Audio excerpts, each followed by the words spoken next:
everybody, welcome to another episode on this channel. I'm so happy to read your emails and messages, and this is one of the most wanted topics that I'm going to discuss with you today. I hope you will get a few strategies and tips, and I assure you that if you follow this meticulously, you will see a difference in the output, and the learners will also enjoy your classes. So this is something which people have been asking me for a very long time. How to start with a basic learner, and can these techniques be applied for children from school? Yes, it can be, because with full assurance I'm telling you, I've used these techniques with my students when I was teaching in a school. I was working as an English facilitator, and also at the same time I was able to guide other teachers, not just English facilitators but teachers from other subjects also, on how to proceed with English, because you have all the books in English, and it is very important for you to read math problems, science facts and everything, right? So this is something which I applied with everyone. Now coming to the topic for today, can you see a list there? This is what I'm going to discuss today. You must have heard about LSWR,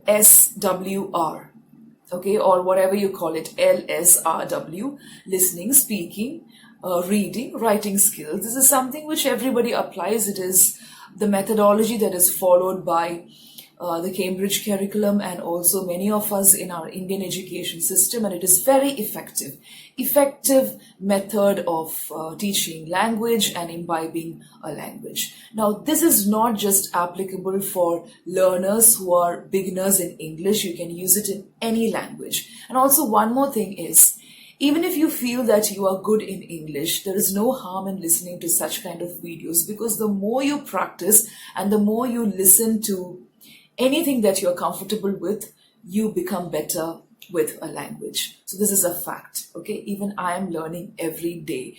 In spite of being a language trainer with so many years of experience, I am learning every day. So the first one in the list is learn. You have to make sure that your learner, whether it's a child or an adult, learns something every day. It could be a word, it could be a phrase, it could be anything, even reading a story together and discussing on it. Make sure that the learner learns something outside the structure, because every school, every syllabus will have a structure, and it is very important to stick to the time and also complete the portions on time. And sometimes I feel that you lose the joy of learning because of the structure. No hard feelings or no offense against any syllabus, but it is like that. You have to do justice to the syllabus. At the same time, make sure that the learner does something outside the structure and the syllabus every day, if possible, at least on alternate days. That is how you create the interest. Let me ask you a question. Did anybody teach you your mother tongue? Did anybody ask you to study and read on it? No, you imbibed it. You happened to listen to your parents converse in the language, and you started imbibing it, you started absorbing it. So you should be like a sponge, where you absorb and you create the atmosphere and ambience for children especially to read, learn and write from a very early stage of their schooling. Okay, that is the first thing. Make sure that your learner learns something every day out of the structure and the syllabus that is prescribed. The second thing is tracking. Tracking should be done from both the sides, from the side of the learner and from the side of the facilitator or the teacher. How do you do that? Now, what you could do is, tracking is not same as listing down something or even sticking or adhering to your lesson plans. It's totally different. I had a learner from the school. He was in grade 6, and what he did was, he used to hate the English language. He was never comfortable writing or speaking or even listening to something. But by the end of a year, I saw that he purchased a journal like diary. Okay, it is a handmade diary, and he brought it to me and he said, "This is what I'm doing. I'm tracking." What is the meaning of tracking? I asked him. He said, he just opened the pages and showed me, and he made automobiles, like cars, motorbikes, auto rickshaws, you won't believe, all these with paper, color papers, and he stuck it on the pages. He made road maps instead of mind maps, and he said, this much more to travel this week to become better in English. And I've traveled this far. And he was showing me the journey that he was enjoying with the English language. And this much I have to do in this month, and this much I should do this year. So this could be in terms of vocabulary, reading, even coloring. You know, some words, when some words strike you, you can also draw pictures and color, because visualization is very important. This is what this learner taught me. It was so interesting the way he did it. And it's not because of the way I taught him. I created the atmosphere and the ambience for him along with the other teachers, and that developed the interest in this learner. So it is very important for you to create the atmosphere and the ambience for any child to develop that interest. You just set the spark, trigger, and the rest takes off. The spark becomes a flame, and it becomes the flame of passion. Okay, and then it leads to imagination. So that is tracking. Now, the learner could keep a track of what he or she has learned over the week or over the month. At least do it once a week. This much I have learned, this much I have to cover, and this is what I have to work upon. Even the teacher can also do the same thing, where you have a page for each learner. At the same time, you can also see and check where you have to give more importance and where you have to put in more effort, so that the learner comes up with the other learners, where you have this differentiation techniques and things like that. Okay, so this is something that you could do, where you track and have a page for each learner. Let me tell you something.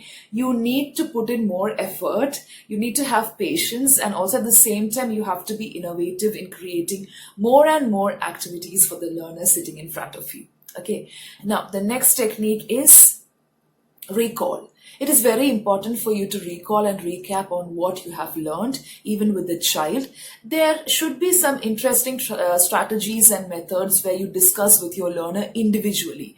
Now, I know that teachers don't find time to discuss individually with their learners, but still you will have some reading hours, you will have some recess time, or you will have some free hours where you can discuss it with the learner and also check how much the learner has grasped and where he or she is lacking, whether there is fear and things like that. And that you could add onto your tracking page. At the same time, you can also allow the learner to sit and recap and have a good, interesting discussion where you recap, recall, and revise on certain concepts. And after that, you can end the day by reading a paragraph or two together.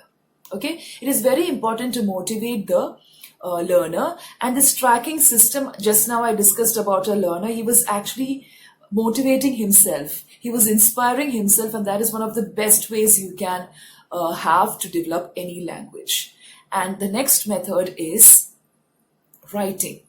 This is something which I tried with my kindergarten students also when I did training when I took training sessions for the kindergarten teachers. Now, this is one technique. Like, we play with the 5 senses when it comes to primary school.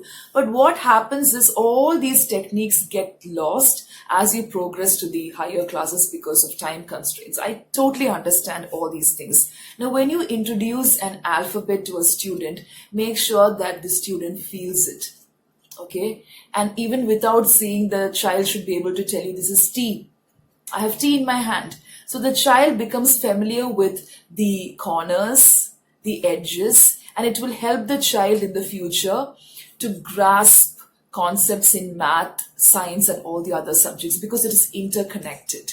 So you can try this out. And also there are soft toys and other kind of, you can say, friendly accessories which you can use in your class. And at the same time, you can also create something with chart papers, with cotton, with crepe papers, and all these kind of things. Teachers will know better, art teachers and craft teachers. So this is something which I used, and this is a technique that I used with the kindergarten students. And there you should have games with the 5 senses, where the student comes and feels, touches. If you're teaching O, ask the students to bring different fruits or maybe oranges on a particular day, and ask the child to taste it and say, maybe the friend of a child can taste and say, oh, this is sour, this is sweet. So at the same time, the child is getting used to taste, other words, vocabulary, expression, everything.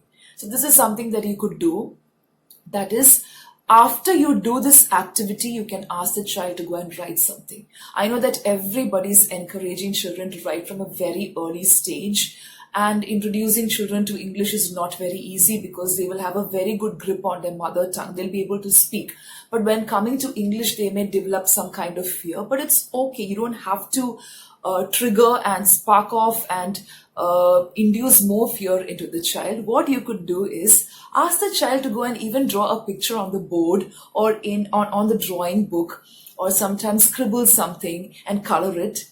It is an exciting way of recalling, recapping, at the same time writing about something that you learned.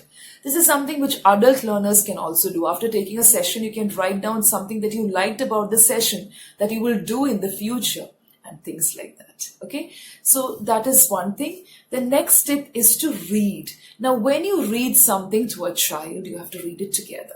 At the same time, if you have a book like this, of course, you know this is Roald Dahl's George's Marvelous Medicine. It has got an interesting book cover.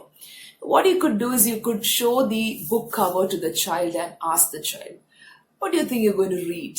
What do you think the book has? And who are the characters in the book? So maybe children will guess, and at the same time you can start reading to the child, and you can ask the children also to read. They can take turns and read. You are doing all these things, but after that, you have to ignite a discussion also after that. Once you finish the story, you can ask again the same question. Did you find all the characters in the book? And how did you like this particular book cover? And if you were going to design a book cover, what are the other things that you will add to the book cover? What are some of the things that you will delete from this book cover? Did you like it? So such kind of innovative, creative questions could be put forth, where the child thinks at the same time, uses the imagination, because we all are gifted with this capacity to imagine. But these days, because of the digital media and because of the extreme animation techniques, sometimes, not everybody, I'm not talking about everybody, some parents really take effort where the child imagines, visualizes, and puts something on the paper. I'm talking about the other students who are addicted to gadgets, where you just have to keep it away and ask them to keep it away, and use these techniques where the child will think and put it on the paper and even talk with you. Okay, so these are the techniques. I'm just going to repeat it for you again. So first thing is learn. Make sure that the learner learns something every day. The next one is tracking. You know what is to be done. Okay. The next one is recalling, recapping. Very important. The next one is writing something or even drawing. Designing is also okay. The last tip is reading.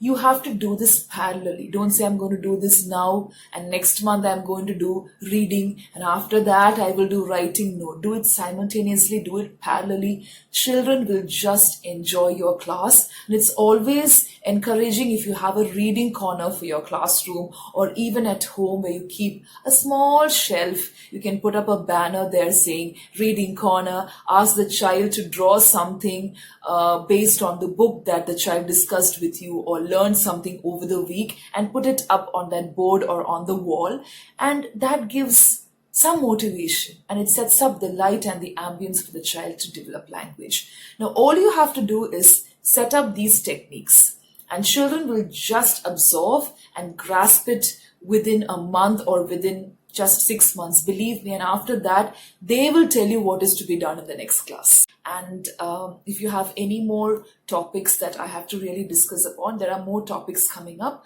Please do let me know and stay safe. Bye-bye.